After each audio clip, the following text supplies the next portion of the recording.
Phone എടുത്തോ? ഞാൻ പിന്നെ ഇത് ആരുടെ ഫോണാ? നിങ്ങളുടെ ബാഗിൽ നിന്നാണല്ലോ കിട്ടിയത്. എനിക്കറിയത്തില്ല. ഇതിന് ലോക്ക് മാറ്റിക്കേ. എനിക്കറിയത്തില്ല ഇത് ആരുടെ ഫോണാന്ന്. ചിലപ്പോ ഓഫീസിൽ വെച്ച് വല്ലവരും ബാഗ് മാറിപ്പോയി ഫോൺ വെച്ചതായിരിക്കും. അന്നായത് നിങ്ങളെ അല്ലെന്ന് എന്നെ തൊട്ട് സത്യം ചെയ്യും. സത്യം നീയാണ് സത്യം. പിന്നെയാ കോൾ വരുന്നു. എടുക്കണ്ട, ഞാൻ വേഗം ഓഫീസിൽ കൊടുത്തോ. ഹലോ,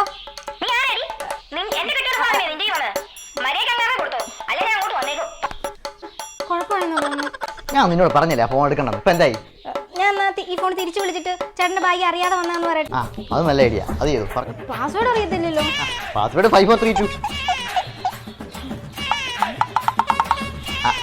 അങ്ങനെ വല്ല ആയിരിക്കും ചിലപ്പോ പാസ്വേഡ്. നടിച്ചു നോക്ക്.